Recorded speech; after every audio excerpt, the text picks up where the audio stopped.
Querido Pai que está nos céus, te agradecemos porque em tão boas circunstâncias nos encontramos de forma livre para adorarmos e bendizermos o Teu nome.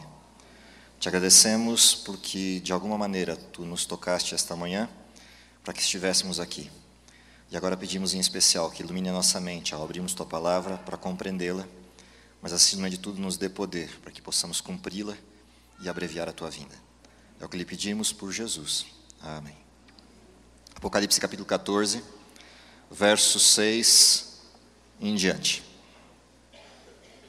Apocalipse capítulo 14, os versos de 6 em diante.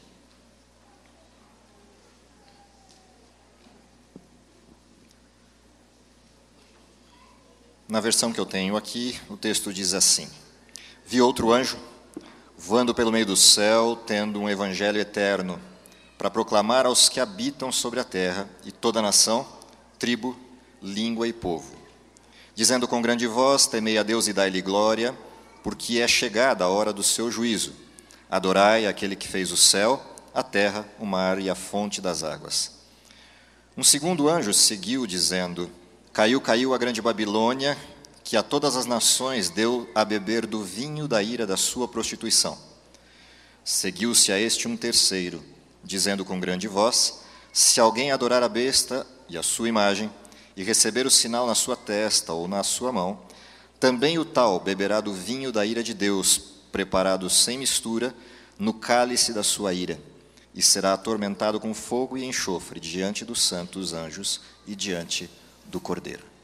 O texto é super conhecido, você já deve, como eu, ter escutado dúzias e dúzias de sermões sobre esse texto.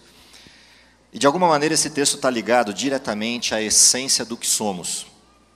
Somos o movimento, junto com o período da história, que faz parte daquilo que é chamado na Bíblia de a mensagem do terceiro anjo, a mensagem dos três anjos ou a terceira mensagem angélica, que é esse desenho que acabamos de ler em Apocalipse 14. Tudo certo, tudo correto, essa é a nossa mensagem, é a nossa centralidade enquanto diferenciação nesse momento específico da história. Mas eu queria refletir um pouquinho sobre algumas coisas que têm me incomodado e me incomodam já há algum tempo na história da igreja, em função de uma série de questões. Eu já tenho 44, quase 45 anos, portanto já ouço sermões sobre a mensagem do terceiro anjo e sobre a vinda de Cristo desde que eu me conheço por gente. Desde os meus 3 anos de idade eu consigo me lembrar dos sermões que eu escutava sobre isso, e a primeira série de sermões que eu escutei nessa idade era do pastor Nepomuceno, Antônio Alberto Nepomuceno, no Capão Redondo. A última vez que eu preguei aqui no IASP, num sábado de manhã, eu também falei sobre a vinda de Cristo. E é curioso que naquele sábado, quando eu iniciei a pregação no segundo culto, no primeiro eu não fiz isso, mas no segundo culto, eu anunciei a data da vinda de Cristo. E durante a semana que se seguiu, o curioso é que durante toda a semana algumas pessoas ainda me procuravam em casa ou a minha família para perguntar se era sério e se Jesus voltaria naquela data mesmo. Não me espanta a pergunta, mas me cristaliza um conceito de que de alguma maneira a superficialidade com que conhecemos a nossa mensagem, a despeito de sabermos de cor os textos, tem sido a marca registrada do tempo em que vivemos.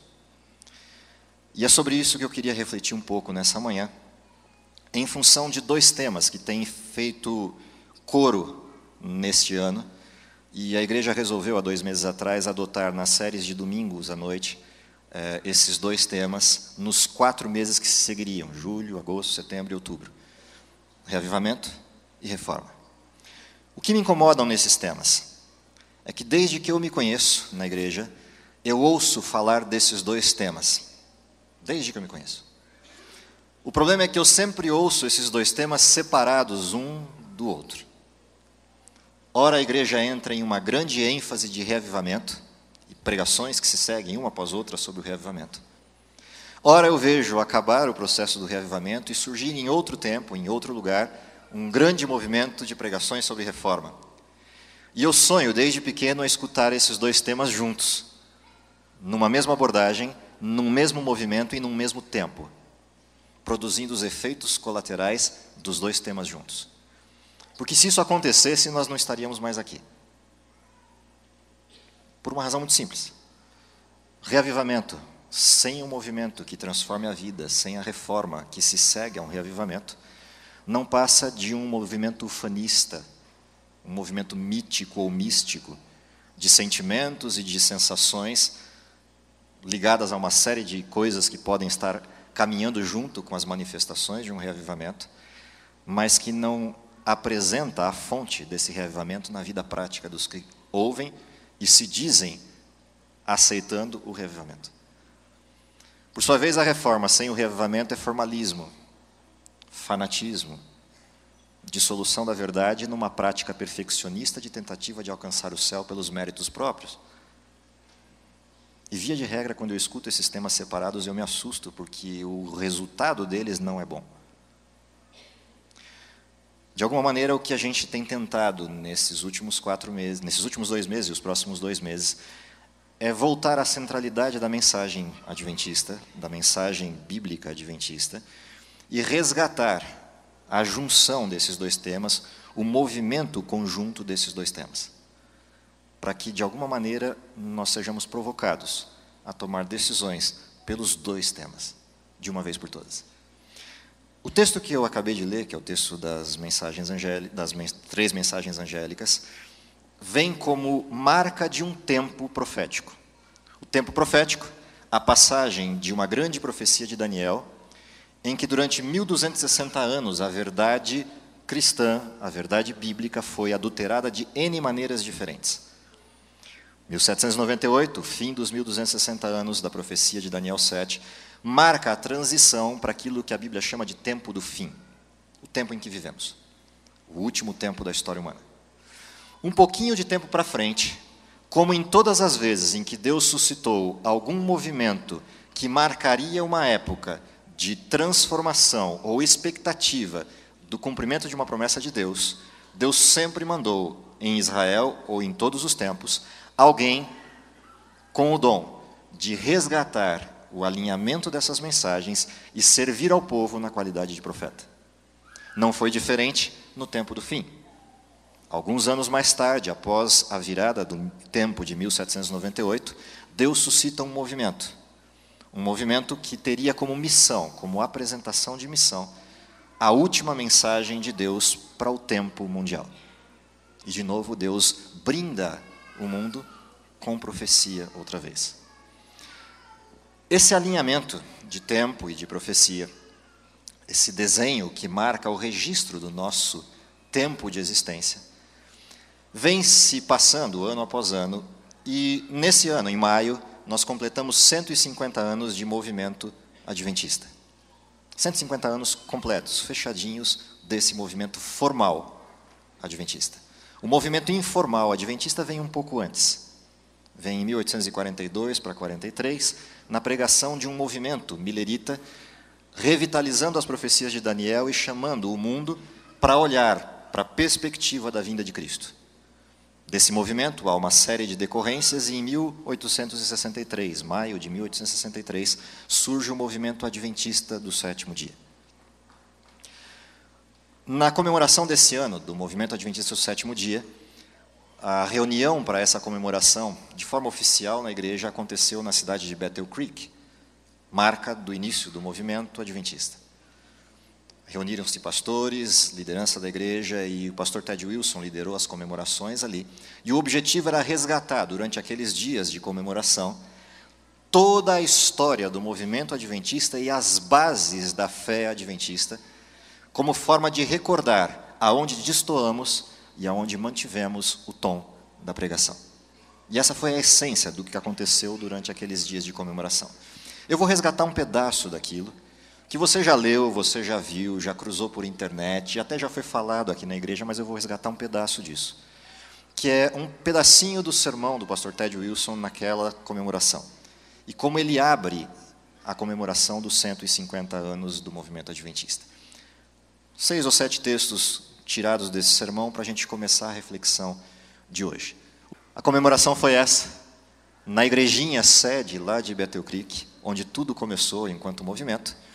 E a partir daí vem a proclamação que ele acaba fazendo na igreja maior, não nesse templo. Aí ele fez os treinamentos da comemoração, onde ele revitaliza aquilo que seria a essência dessa comemoração. E a essência dessa comemoração começa com essa frase, que me chamou a atenção a primeira vez que eu vi o sermão. 150 anos de aniversário, e em lugar de alegria, tristeza. Por uma razão simples. Deveríamos estar no céu, e não aqui. E ele começa a sua reflexão com isso. O Senhor desejou vir muito antes disso. Por que celebrar mais aniversários como poderíamos estar no céu? E assim ele abre as festas de comemoração de 150 anos. Não que nós tenhamos que estar tristes no sentido de tristeza e acabrunhados com isso, mas no sentido de que o momento não é para festa. O momento é para outras coisas. O momento é para olhar para um outro lugar. Um lugar que, de alguma forma, nos 150 anos de movimento, foi se mudando e se perdendo, enquanto foco do movimento. E ele continua o seu sermão, alguns excertos do sermão. A Igreja Adventista do Sétimo Dia, atualmente com 17 milhões de membros, ainda anuncia apaixonadamente o retorno de Cristo. Isso é uma verdade. E mais do que nunca nesses últimos 3 anos, com as produções de livros e chamamento de proclamação da mensagem da vinda de Cristo. A pergunta é, se estamos fazendo isso porque ainda estamos aqui? E ele reflete, o movimento tem sido tão fiel aos mandamentos e conselhos de Deus como poderia ter sido. Uma coisa é estar apaixonado pela vinda de Jesus e pregá-la. A outra coisa é estar pronto para essa vinda. E de alguma maneira, parece que em 150 anos essas duas coisas foram se distanciando uma da outra. Ele continua. Por que temos de esperar nessa terra ainda mais tempo? Por que temos de celebrar mais aniversários da criação da Conferência Geral? Seremos nós culpados de não obedecer e de seguir nossos próprios conselhos, andando para trás em vez de para frente? Deus suscitou a Igreja Adventista do Sétimo Dia como um movimento para uma mensagem única, numa missão única. Qual é a mensagem única e qual é a missão única? A missão única é fácil de observar. Resgatar tudo aquilo que se perdeu no período medieval. Tudo aquilo que aconteceu de distorção durante 1260 anos. Revitalizar a verdade e trazê-la ao mundo outra vez. A missão é fácil de observar. Porém, embutida na pregação que essa missão envolve, está uma manifestação clara do resultado de ser cristão. Portanto, o que sustenta a missão é uma outra questão, que não a mensagem. Qual é a mensagem?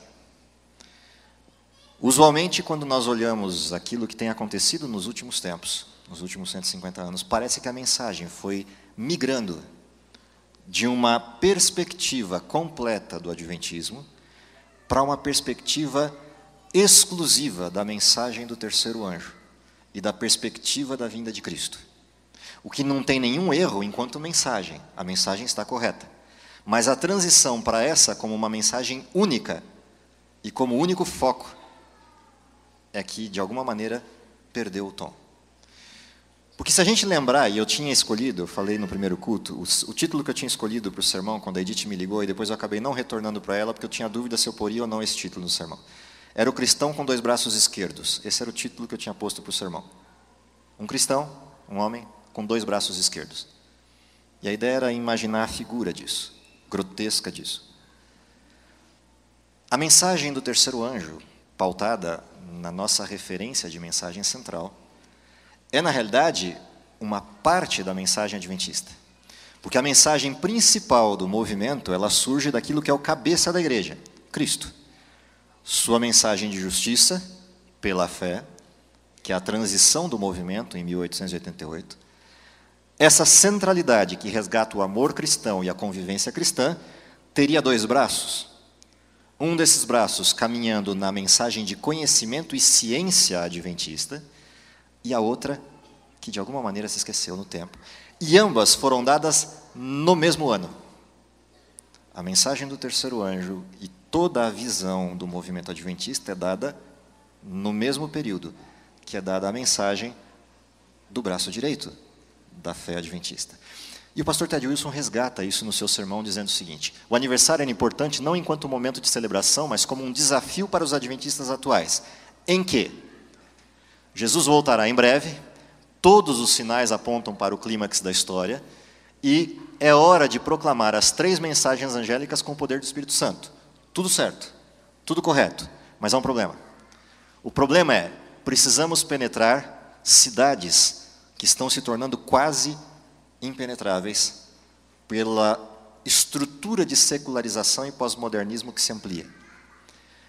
E aí ele resgata o problema dessa penetração nessas grandes cidades. Está na hora de utilizar plenamente o Ministério da Saúde abrangente, esse texto ele tirou de Ellen White, para atuar como o braço direito da mensagem do Evangelho. Está na hora de dizer ao mundo. E isso me chamou a atenção no sermão, o resgate disso aqui. E por isso o título, Um Cristão com 2 braços esquerdos. Somos especialistas em modelos proféticos enquanto história do movimento.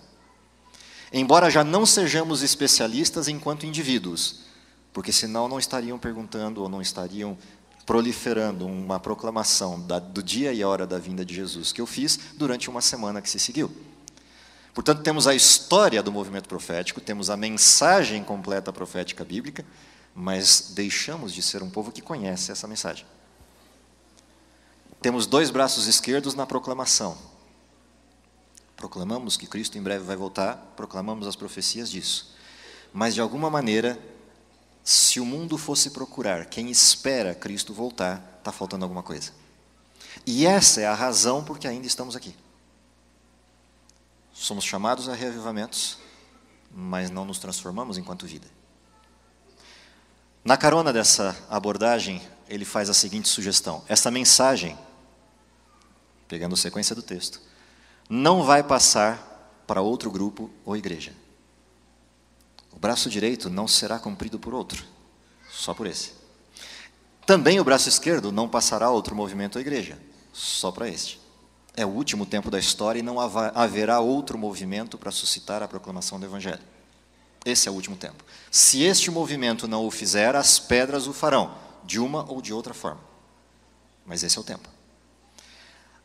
Na sequência, não haverá outra igreja remanescente. Você e eu somos parte da igreja final que Deus preparou. Os 150 anos da Conferência Geral são simplesmente um apelo para avançarmos nessa grande jornada pelo caminho estreito, permitindo que Deus torne reavivamento e reforma reais e eficazes na nossa vida e na igreja. Portanto, esse é o desenho do que se espera para esse tempo. Isso é texto profético. Quando a gente resgata isso e olha para o que acontece na analogia que a Bíblia faz para o nosso tempo, Ellen White viu que aqueles que estavam no caminho largo e, entanto, professavam pertencer ao número dos que viajavam no caminho estreito, os que estavam em redor deles diziam, ou seja, os que também estavam no caminho largo e não faziam parte do movimento, olhavam para eles e diziam, não há distinção entre nós, somos iguais, vestimos e falamos e procedemos semelhantemente.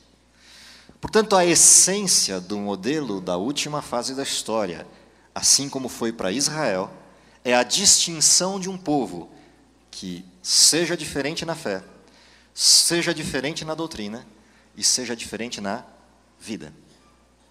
Somos diferentes na doutrina.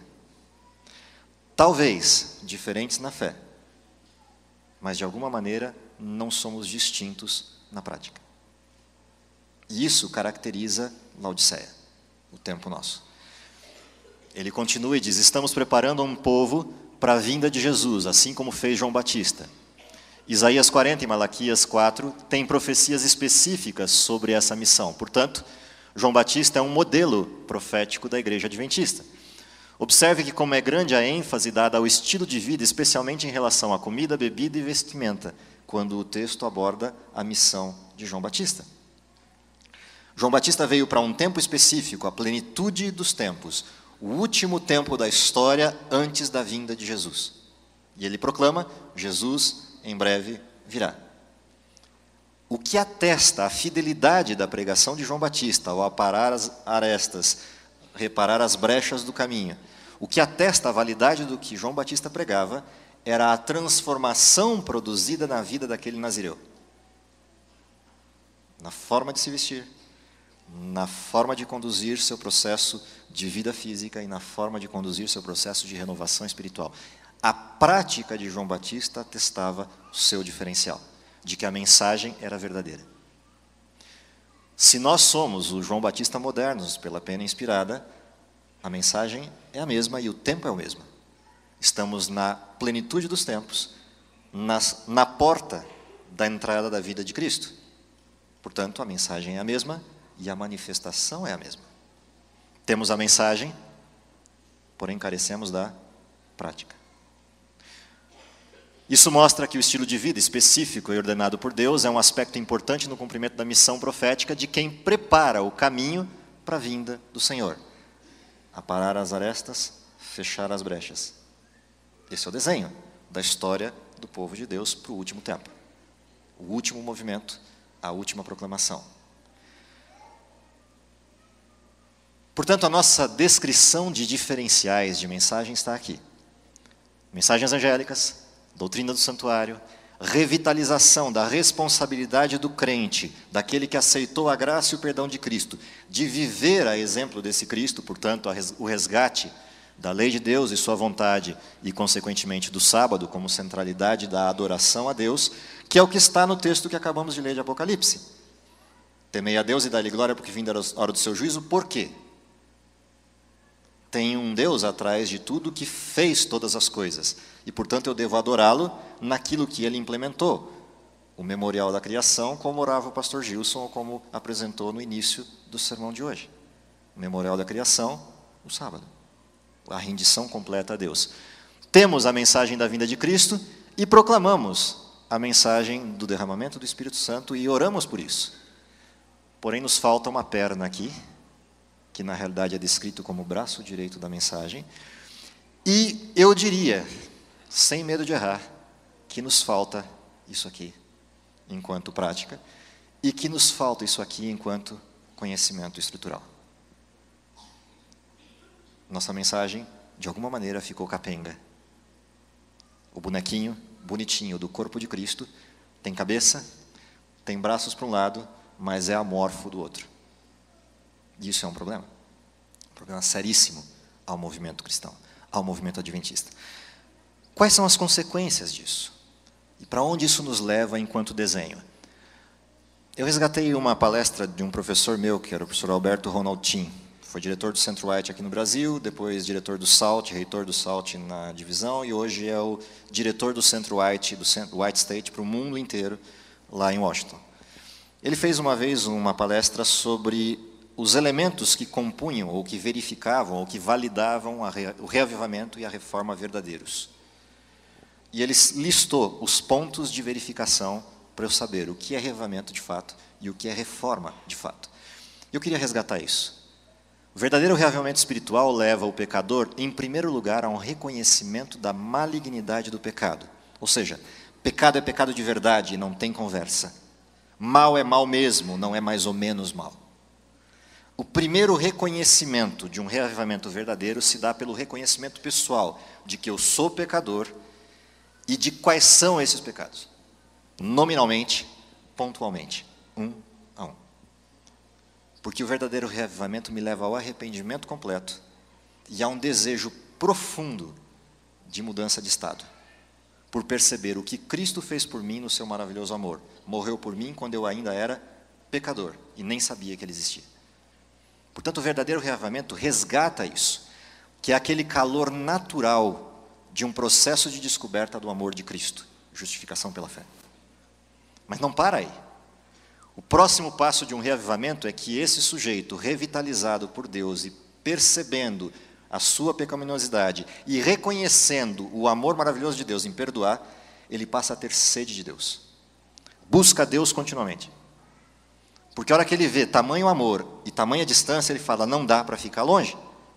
E ele começa a buscar desesperadamente esse Deus, como se fosse o último momento. E há parábolas aos montes na Bíblia que ilustram isso. A que eu mais gosto é a de um sujeito que encontrou uma pérola e, percebendo o seu valor, vendeu tudo que tinha para conseguir comprar aquela pérola e ser dele, se apropriar dela.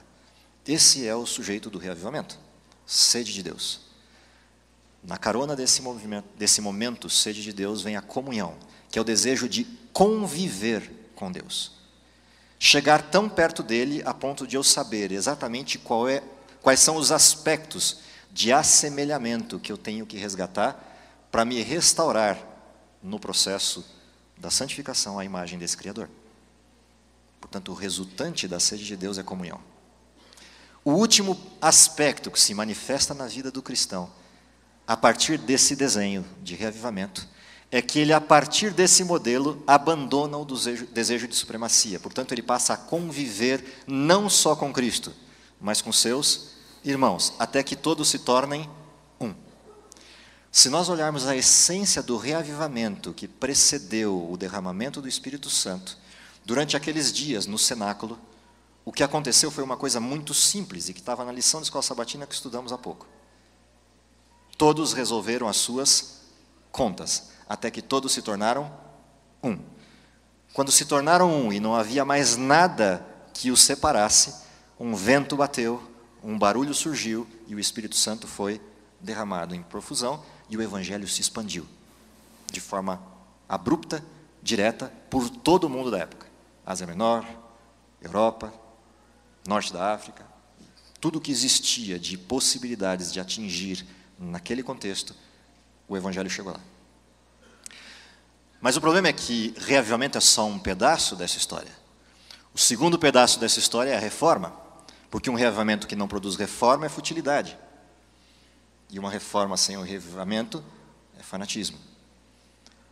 Qual é a reforma e como eu vejo que a reforma ocorreu? Primeiro, a reforma tem um matiz, uma tonalidade que é própria dela, diferente de todas as outras possibilidades de reforma.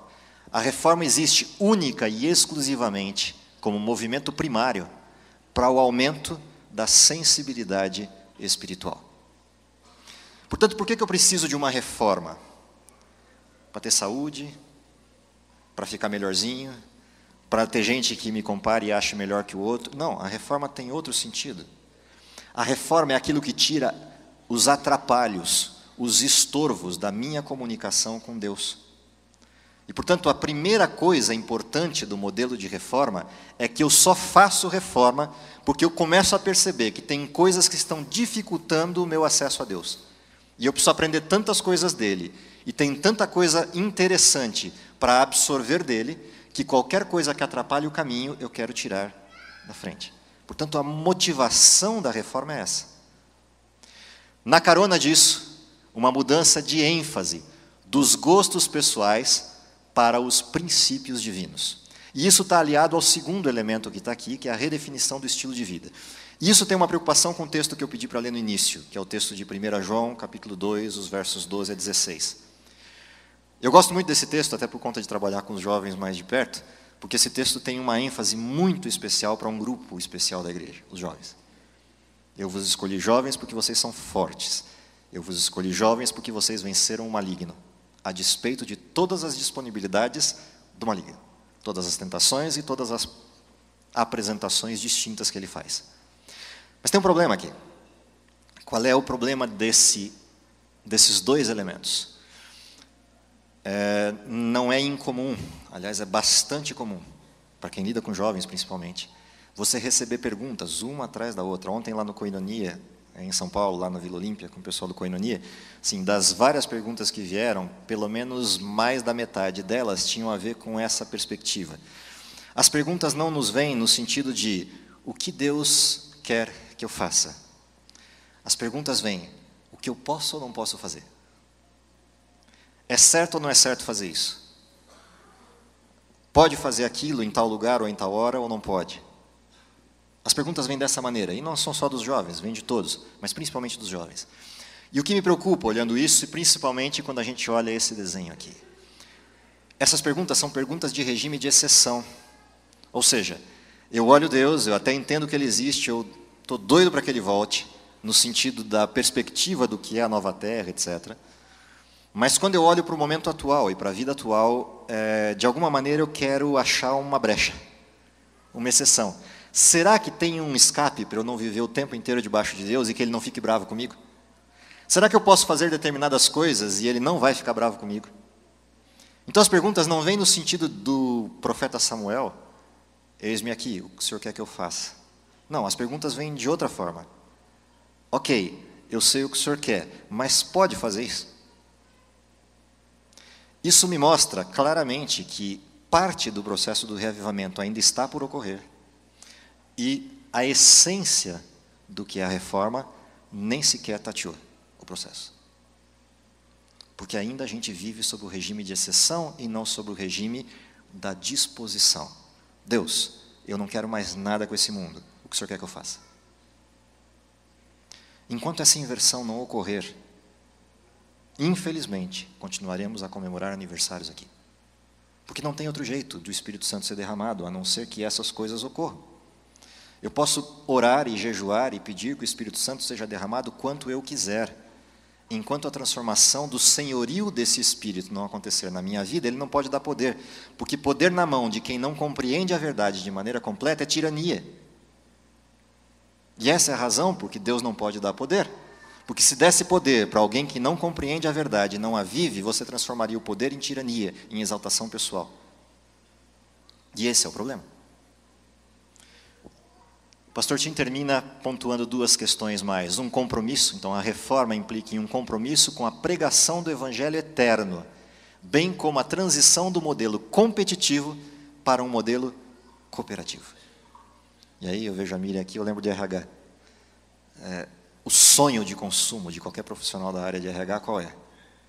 Cooperação. E a tristeza de todos eles qual é? Egoísmo, que é a marca registrada do mundo. Qualquer pessoa não rendida completamente a Deus pode dizer o que for e fazer o que for, é egoísta. Porque o egoísmo é a marca do pecado e a supremacia da competição contra o outro é a marca de Satanás. Subirei às mais altas nuvens, serei semelhante ao Altíssimo. Ou melhor, maior que Ele. Essa é a marca. E ela está reproduzida em todos aqueles que lhe servem. Portanto, se eu estou separado de Deus ou parcialmente ligado a Deus, eu estou totalmente ligado a Satanás. E, portanto, esse é o característico. É por isso que a marca do povo que recebe o Espírito Santo são todos um. Se você olhar o Pentecostes, é isso que a gente vê lá. Quando todos se tornaram um. Viviam com tudo em comum. Um ajuda o outro. Um se preocupa com o outro como a si mesmo. E todos se preocupam com Deus como o único Deus. Esse era o desenho. O que aconteceu nessa estrada de perdas ao longo do tempo? Que coisas nos levaram a distanciar disso? Essas são as questões que nós precisaríamos começar a resgatar de forma pessoal, de forma internalizada, olhando para aquilo que é a mensagem para o nosso tempo. A Bíblia como centralidade do Evangelho e Palavra de Deus. O Evangelho eterno de proclamação, que é o único na Bíblia, não tem dois Evangelhos eternos. E perceba que o Evangelho eterno não são as 3 mensagens angélicas, de forma precisa, direta. O Evangelho eterno é aquilo que é marcado por uma apresentação de um povo que serve e segue as 3 mensagens angélicas. Qual é o Evangelho eterno? O que é o Evangelho eterno?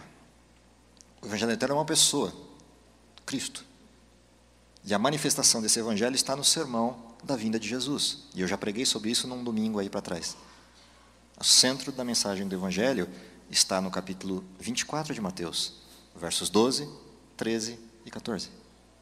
Qual é ele? Verso 12, por se multiplicar a iniquidade, a maldade do mundo aumenta, o amor de quase todos esfriará. A próxima abordagem é: o que perseverar até o fim será salvo. E é óbvia a pergunta: perseverar no quê? No que se perdeu? No que se esfriou? No amor. Porque é o distintivo de um povo que aceita o senhorio de Deus, tirar do seu meio toda e qualquer possibilidade de dissociação. Aí sim aparece Mateus 24:14, que é o cumprimento completo da mensagem, que é quando o Espírito Santo é derramado. E este Evangelho do Reino será pregado em todo o mundo, em testemunho a todas as gentes, então virá fim. Portanto, não é pregação, é vida, porque será pregado em testemunho. Não que eu não possa pregar e não pregue, mas a essência que valida a pregação é a vida daquele que prega.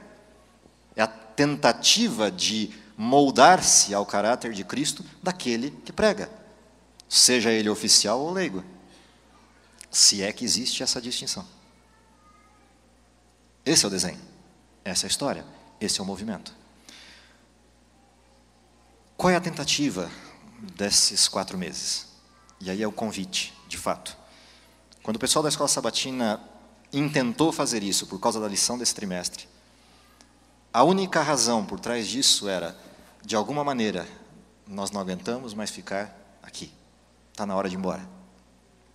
E o único jeito de ir embora é provocar uma geração que decida viver isso, para que o Espírito se manifeste nessa geração e a gente possa ver Jesus voltando ainda vivos. Essa é a questão. Quando eu vejo o pastor Ted Wilson dizendo, é hora de dizer ao mundo, isso tem uma provocação atrás. E por alguns motivos desses que a gente não consegue desenhar, mas acontecem na estrada de vida, há uns 3 anos atrás eu conheci um sujeito que veio lecionar nessa escola, o nome dele é professor Fuad Gattai Sobrinho, e ele veio para cá chamado por um colega dele que conhecia e trabalhava na escola e falou, olha, ele tinha passado por um infarto, estava fora do ambiente de pesquisa durante um tempo, curtindo o rescaldo do infarto. E ele chamou, vem para uma escola aqui que você vai gostar dela. Se você gostar, de repente, apresenta o teu currículo e vai trabalhar lá. E o professor Fuad veio, amou a escola, amou o lugar e resolveu trabalhar aqui. Ele não precisa trabalhar, já ganhou tudo que precisava ganhar na vida em termos de titulação, dinheiro ou coisas do gênero, mas falou, eu quero viver com esse povo. Esse sujeito foi orientador de um ex-membro dessa igreja, não ex-membro da igreja adventista, mas desse templo, chamado Mauro Carassali. Ele foi orientador de mestrado do Mauro na área de computação, lá na Universidade de São Carlos. Quando ele veio para cá, começou a conviver com a gente, ele se deparou com a mensagem adventista de estilo de vida, de saúde e a mensagem doutrinal, terceiro anjo e profecias. E ele se encantou com aquilo, porque ele falou, nunca vi isso. E, de alguma maneira, isso é exatamente a reconstrução que eu precisaria, se é que ainda há chance para mim na minha vida. E começou a estudar isso, apaixonadamente. Na carona disso, em paralelo disso, aconteceu um fenômeno, que também é aquelas coisas que acontece, a gente não sabe por quê, que era alguém nos procurou na escola, num processo de governo, com uma dúvida. É possível mudar o paradigma de saúde pública no nosso país? Essa era a pergunta, que veio para a gente na academia. E veio sob o seguinte paradigma, do jeito que está não dá, e fazer do mesmo não tem sentido. Quando veio para a gente sentou, conversou, falou, ok, é possível. A pergunta é, existe disposição de tentar? Não sei se existe. Minha existe. Não sei se vai existir do conjunto. Falei, ok, então vamos tentar, pelo menos a gente cria um protocolo. Como a proposta era uma proposta de ordem pública, o que a gente fez? Sentamos como academia e fomos buscar os cases que existiam no mundo nessa direção. Situações semelhantes de aplicação de tentativas de modelos de saúde diferenciada no mundo inteiro. E a gente esbarrou com uma situação que era uma situação que já existiam pesquisas, tanto dentro quanto fora da igreja, de um grupo de pessoas que pesquisava a longevidade de gente de algumas regiões do mundo. Isso eu falei para o meu pessoal de escola sabatina há um tempo atrás. Existem 5 comunidades no mundo que vivem além da conta, ou seja, não respeitam o relógio, passam dos 100 anos, vivem com qualidade de vida, vida funcional, tirando carteira de motorista aos 100 anos, renovando o trabalho e coisas do gênero. E a pergunta é, por que essas pessoas nessas comunidades vivem tanto? Essas 5 comunidades, lá atrás, há uma questão de 15, 20 anos atrás quase, foram taxadas como comunidades azuis ou blue zones e começaram a sair pesquisas no mundo sobre as características dessas populações. O principal sujeito que levou isso a público e trouxe como publicidade externa e acabou formando um instituto para isso era Dan Bittner, um sujeito de Minneapolis, escrevia para National Geographic e para Times e resolveu pesquisar esse pessoal e financiar uma pesquisa acadêmica nessa direção para descobrir o que havia de comum nessas comunidades. Quem liderou esse processo de pesquisa, na época, foi esse sujeito aqui, Dr. Robert Kane, da Universidade de Minnesota, trabalha com gerontologia, né? Isso, assim que fala, o pessoal da medicina, minha prima de plantão ali. Esse processo de trabalho com o pessoal da melhor idade, ou da terceira idade, ou da quarta idade, no caso dos centenários. E ele liderou isso para descobrir quais eram os pontos em comum dessas 5 comunidades. Curiosamente, quando eles terminaram de tabular os resultados, Dan Bittner foi lá e trabalhou um coaching, né, definiu um modelo de treinamento para pessoas que quisessem ter essa mesma perspectiva de vida. definiu 9 paradigmas comuns entre elas, e o curioso é que 7 desses paradigmas estão retratados numa mensagem de 1863, o mesmo ano do início do movimento adventista, que é a mensagem de saúde adventista. 7 daqueles paradigmas. Os 2 que não fazem parte desses paradigmas são ingestão de frutos do mar e consumo diário de pelo menos uma dose de vinho. Só que quando ele lista isso nos 9 paradigmas que eles conseguiram achar em comum, ele coloca uma observação do lado. Exceto os adventistas do 7º dia, que não fazem isso. Não bebem e não consomem isso. E ele deixa isso como uma situação de pergunta, ou quase como de reflexão no site. Por que não fazem e como vivem tanto?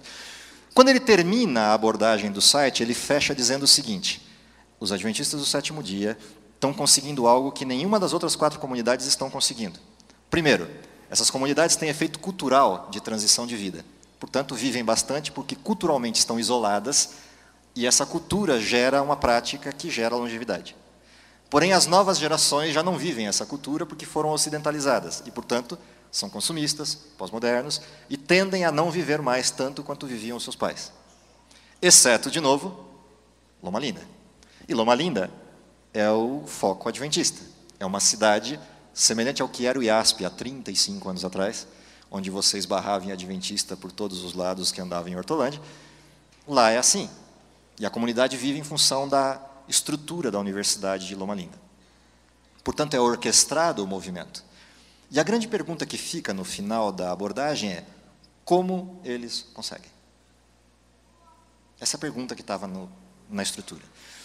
Quando a gente pegou esses cases para trazer, para tentar fazer uma experiência disso fora de uma comunidade fechada como Loma Linda, a grande questão que pairava entre eles lá e a gente aqui fazendo essa pesquisa era: será que é possível ter resultados disso num ambiente aberto, sem controle externo, sem você ter estrutura confessional direta?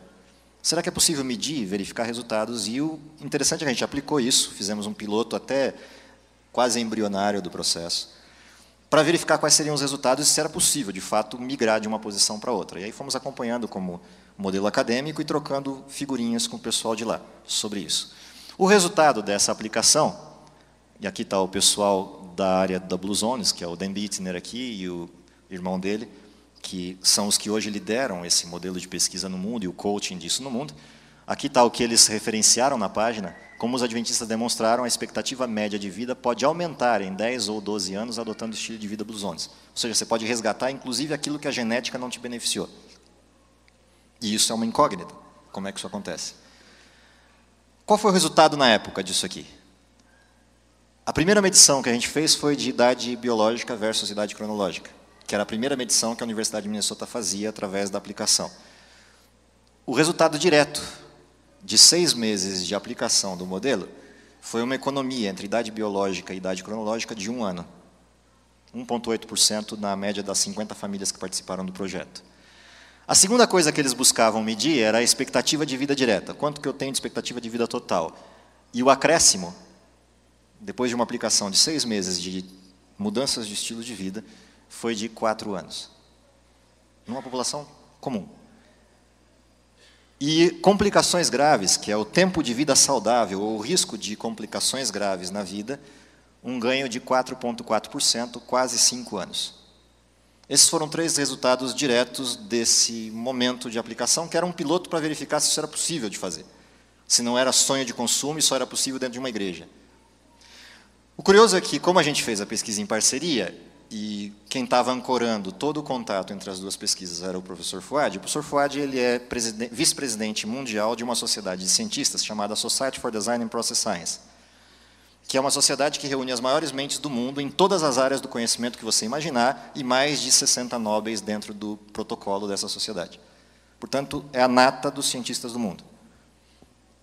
Ele mais 4 pessoas, numa cadeia de gerações, fundaram essa sociedade em 1984. Todos os anos eles se reúnem, fazem uma conferência mundial para discutir ciência, em diversos aspectos, pesquisas de diversas áreas, focadas no desenvolvimento da ciência. Quando os resultados preliminares disso aqui apareceram, o professor Fábio falou: vamos levar isso para a conferência, porque a conferência trabalha com problemas de ordem complexa e transdisciplinares, vamos levar para lá porque eles precisam saber disso. Eu falei: cara, mas é conferência científica, vamos levar... Vamos. e vamos levar com a mensagem inteira. Dizer de onde foi, quais são os paradigmas e tudo que está atrás dela. Falou, ok, vamos levar. E levamos para a Alemanha, para Berlim, no ano passado, na Conferência Mundial da FCPS, que foi em Berlim. Apresentamos o modelo, o pessoal ouviu o modelo, o pessoal escutou e reuniram o boarding da SDPS, as duas gerações de boarding, a velha e a nova. Qual foi o resultado disso? Bom, o resultado disso é que eles decidiram, nas comemorações de premiação, os awards da reunião, premiarem esse resultado preliminar, que não era nem um projeto científico para apresentação na conferência, a gente foi no paralelo da conferência.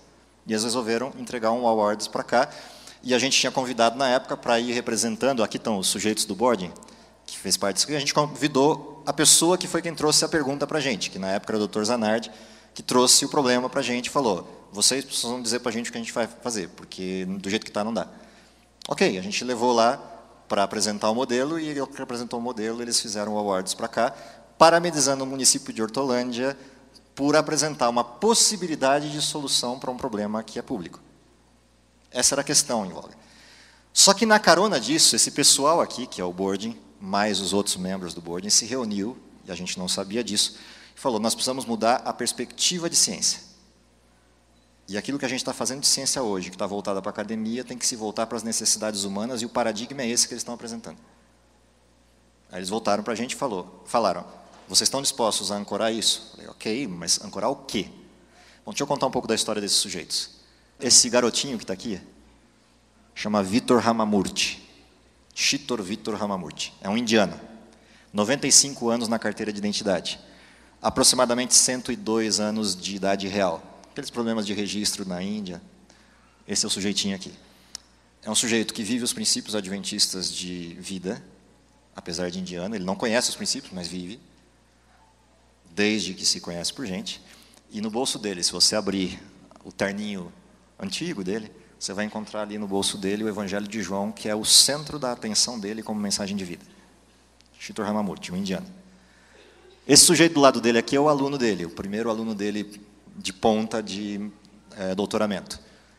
Ele tem hoje quase 80 anos, chama Dr. Raymond Ye, um chinês, filho de um general chinês. Esse sujeito aqui é quem criou o eClinic NASA, que vocês conhecem hoje como essa encrenca toda chamada NASA. Do lado dele, o aluno dele, Muratanik, terceira geração de alunos. Esse sujeito é o sujeito que desenhou os protocolos de comunicação da Apollo 11, missão Apollo. Aqui do lado, a filha do professor Fuad, que é a quinta geração desse pacote. O professor Fuad não está na foto aqui. Ele estava na foto anterior, naquela foto que eu mostrei do Dr. Kane, que é a quarta geração do grupo, é o caçula do grupo. Esses 4 sujeitos, essas 4 estruturas, o Dr. Ramamurti é o sujeito que inventou a disciplina de engenharia de software, e o primeiro computador transistorizado que a gente tem no mundo foi projetado por esse sujeito, na mão. Raymond Ye, já falei, Muratanik, já falei. Do lado dele está o Bernhard Kramer, da Universidade Fern Institut, na Alemanha. Eles se reuniram e falaram, vamos mudar o temário da conferência. Em vez da gente trabalhar a conferência de ciência, como temos trabalhado, vamos focar um tema como fórum permanente da conferência, e vamos começar isso no Brasil o ano que vem. E a proposta deles foi migrar, aqui está a premiação da época, foi migrar o conceito da conferência da SDPS para esse tema. Cidades inteligentes saudáveis. E a primeira conferência desse tema e desse fórum permanente acontece esse ano, agora em outubro, no Brasil. O curioso não é isso. O curioso é que eles pediram para alterar o Call of Papers da conferência, que faz a chamada de trabalhos científicos para todas as universidades do mundo. E eles pediram que fosse incluído isso aqui no Call of Papers. Que os trabalhos, a partir de agora, fossem voltados para atendimento das necessidades humanas na produção de cidades inteligentes e saudáveis, e o foco central seriam os 8 remédios naturais das necessidades humanas, e aqui estão listados os 8 remédios de Ellen White. Numa conferência científica, para vocês terem ideia do que a gente está falando. Pior, eles fizeram questão de pôr isso aqui, ó. Confiança no poder divino. E a gente discutia, falou, mas isso aqui não vai causar? Que causa espécie? A gente banca a conta. E eles têm cacife para bancar a conta. Tem nome para bancar a conta. Estrada de pesquisa para bancar a conta. O resultado disso é o seguinte: às quinta e sexta-feira agora a gente estava discutindo a programação e alguns aspectos da programação, e tem que discutir quais são os chairmans eméritos da conferência, que são os 3 que vão dar nome à conferência, são os mortos homenageados na conferência. Então a discussão ficou entre 2 nomes na área científica, que vai se decidir essa semana, Adolfo Lutz ou Oswaldo Cruz. Um nome na área de projetos sociais ou governamentais, que está para se decidir entre 2 ou 3 nomes de aplicação, o Dan Bittner é um deles. E um terceiro, que é inspiracional e laico, ou seja, não científico. E o nome unânime é Ellen White. Então, assim, quando eu vejo aquela frase do pastor Ted Wilson dizendo é hora de dizer ao mundo, isso me alegra e me assusta. Por que me alegra? Porque o tom da igreja está indo para essa direção. O que me assusta. Aquele doutor Raymondier, que eu mostrei na foto, e com isso eu termino. O doutor Raymondier, ele estava para se aposentar, já tinha se aposentado, pediu baixa do boarding, e ele estava indo para a China para clausura do mosteiro e ia viver o resto dos dias dele num mosteiro budista. Ele é budista desde que se conhece por gente, e ele estava voltando para o mosteiro para viver os últimos dias lá como monge budista. Ele é um monge budista. Quando ele viu o projeto e viu as coisas que estavam atrás, e o modelo filosófico que está atrás, e o modelo religioso que estava atrás, ele nos chamou num canto e falou, olha, se vocês estão realmente dispostos a tentar vivenciar isso e apresentar isso para o mundo, eu suspendo minha aposentadoria e isso vai virar meu projeto de vida, daqui para frente.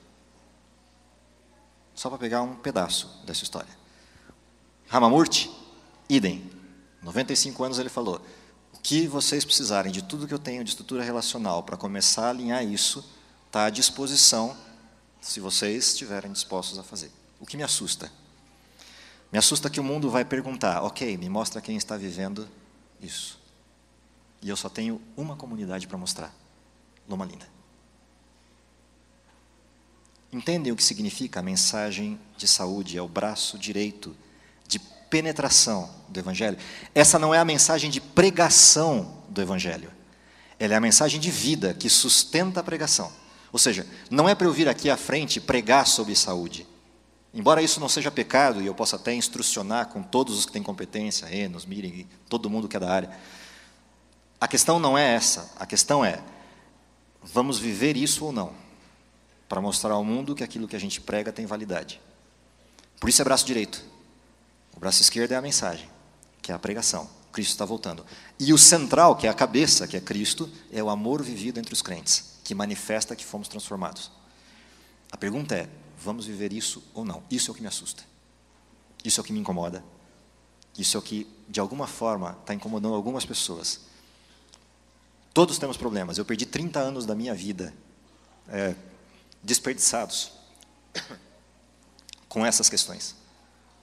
Durante 13 anos da minha vida, os 13 primeiros anos, graças a Deus, eu vivi na íntegra isso. Era vegetariano, os 13 primeiros anos da minha vida. Aí mudei para o Rio Grande do Sul. E me deixei levar.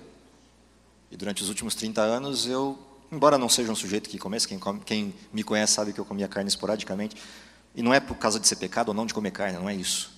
Lembra? A questão é o regime de exceções, não é o regime de protocolo. Por 30 anos eu deixei isso. O ano passado eu falei, ou eu mudo isso e começo a mudar os outros aspectos, ou não tem sentido o que a gente está fazendo. E na carona tem alguns, também preocupados com a mesma questão, que é, primeiro, a validação, e em segundo lugar, a necessidade que a gente tem de estar com a mente o mais limpa possível para entender tudo o que acontece de distorções da mensagem cristã no mundo de hoje. O mundo de hoje é diferente de todas as outras épocas da história por uma questão. Todas as dificuldades e distorções de todas as eras da história estão hoje juntas no mesmo tempo. Paganismo ao ateísmo, misticismo a crenças cristãs, todas elas estão juntas hoje, com distorções. A pergunta é como é que eu percebo a distinção? Inclusive dentro da nossa mensagem. Para perceber a distinção, eu tenho que ter mente clara.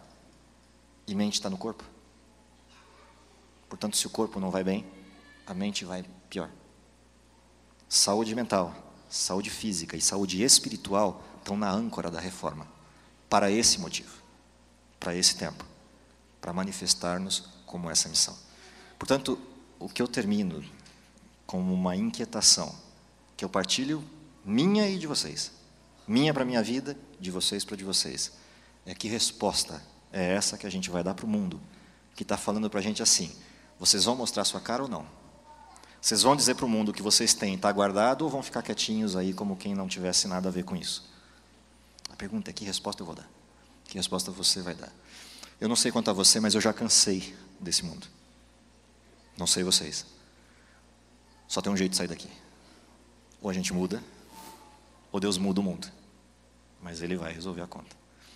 O que eu espero é que Deus abençoe você, que abençoe a mim, para que a gente consiga achar a centralidade disso, o modelo correto disso, e começar a produzir as mudanças que são necessárias. E esse é o objetivo dos próximos 8 domingos pela frente, na tentativa de resgatar um pedaço de cada uma dessas áreas da mensagem, mas que na realidade é você em casa e eu em casa que temos que fazer com a pilha de livros e mensagens que temos e que infelizmente não lemos. Conselho sobre saúde, conselho sobre regime alimentar, modelos de mente, caráter e personalidade, medicina e salvação, e vai por aí afora. Fora os testemunhos para esse tempo, os 9 testemunhos para esse tempo. Que Deus abençoe vocês, que Deus me abençoe, para que, se for possível, da vontade dEle e da nossa em disposição, podemos vê-lo voltando ainda em nossa geração. Vamos terminar com um hino que, de alguma maneira, reproduz essa missão na parte central dela. É o hino 324. É um hino antigo, do tempo de jovens da velha guarda. O título dele é Mãos, que é exatamente a reprodução de quem aceitou viver por Cristo e manifesta a sua maneira de ser para esse mundo que carece dessas questões. Estas mãos que Deus me deu foram feitas para servir o vizinho ao lado meu que não sabe mais sorrir. Através de minhas mãos eu pretendo lhe mostrar o sorriso de Jesus. Mãos consagradas para a causa em prol do amor, mãos dedicadas ao serviço do Senhor, mãos preocupadas em se unir às de Jesus, mãos que não temem o encontro com a luz. Lá no céu, no mar, na flor, um detalhe de amor. Há também no entardecer a poesia do nascer, a beleza natural eu contemplo digital dessa mão que me criou.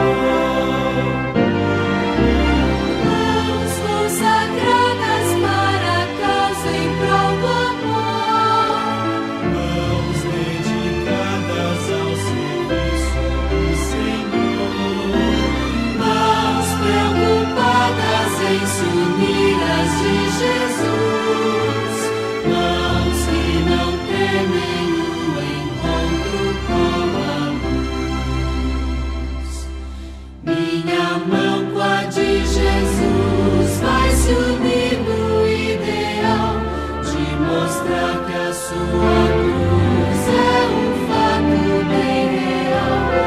Através dessa união eu pretendo a integração com Jesus e com você. Mãos consagradas para a causa em prol do amor, mãos dedicadas ao serviço do Senhor, mãos preocupadas em se unir às de Jesus, mãos que não temem o encontro com a luz.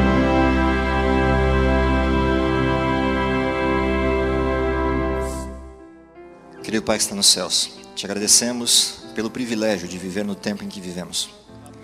Te agradecemos pelos desafios que nos são postos à frente, pela Tua palavra, pela orientação profética.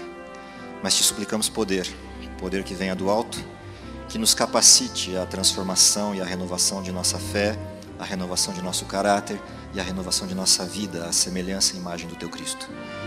Te pedimos que também nos dê poder e condições para que possamos estar prontos para a recepção do Espírito Santo, que Joel 2 se cumpra ainda em nossa geração e possamos vê-lo voltando ainda vivos. Se não, dá-nos a perseverança necessária para que pelo menos individualmente façamos as transformações que precisamos fazer e aguardemos na ressurreição de Cristo a breve volta de Jesus. Perdoa os pecados que cometemos, dá-nos poder para vencê-los. Em nome de Jesus Cristo, por quem oramos. Amém.